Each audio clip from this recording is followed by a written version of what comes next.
between the wheels and the track. The solution is to take both these factors out of the equation.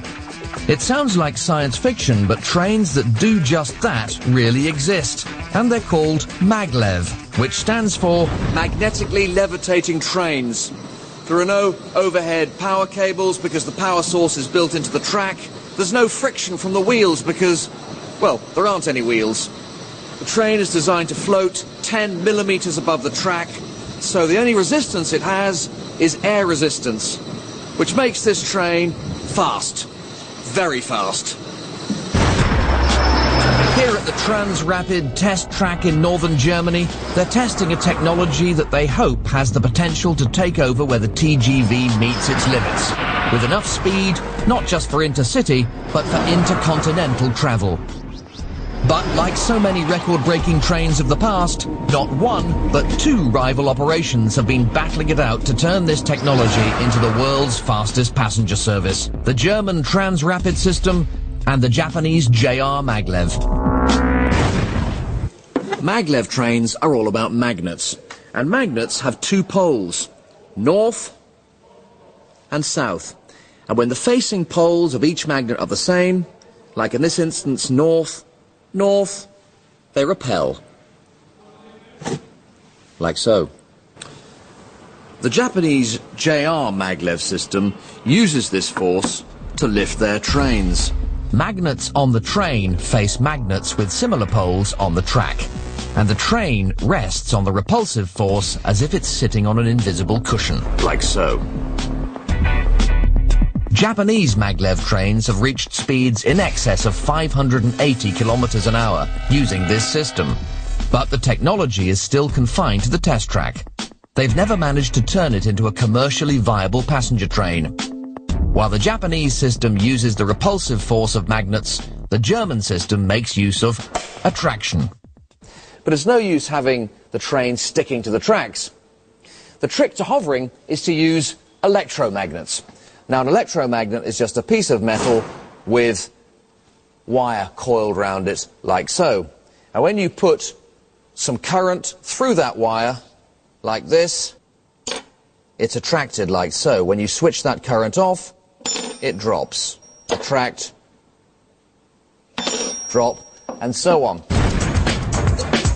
And if you were to switch your electromagnet on and off fast enough, like this device does automatically, you can defeat gravity, attracting and dropping so quickly that metal objects like my toy train here appear to hover.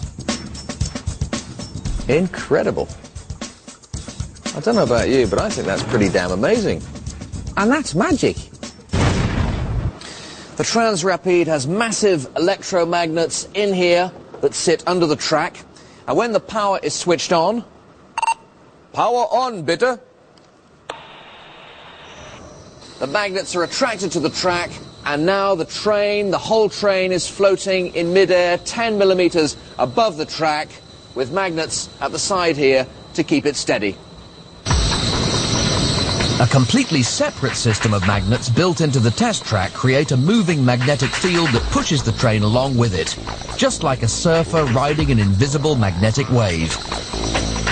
And this makes the system very efficient, because you only need to switch on the bit of track that the train is running over. Now that click means that this section of track has just been electrified or energized, and that means the train is just about to go past.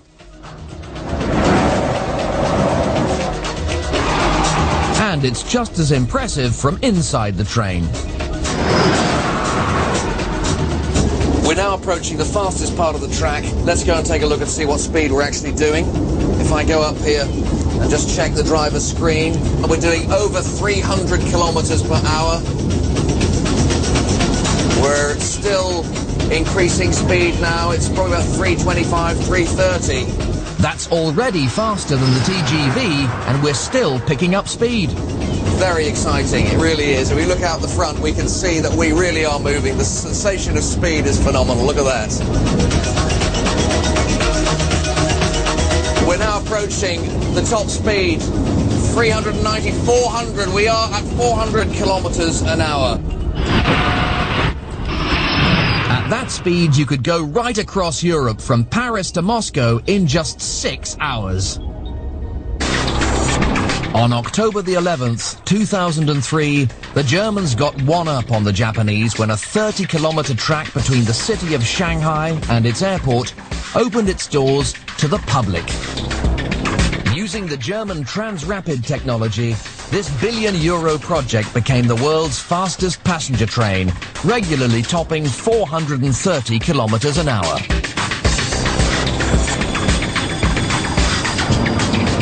This is a fantastic piece of kit, but countries aren't exactly queuing up to take on this technology. The problem might have something to do with the cost, somewhere in the region of 50 million euros per mile to create a Maglev system.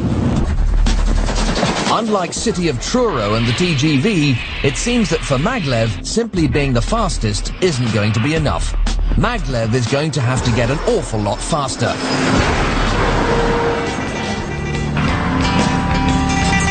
And in theory, at least, that's already possible.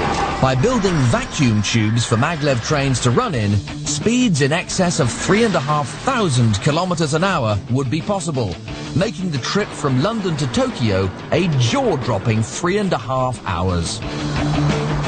Now that really would be massive speed.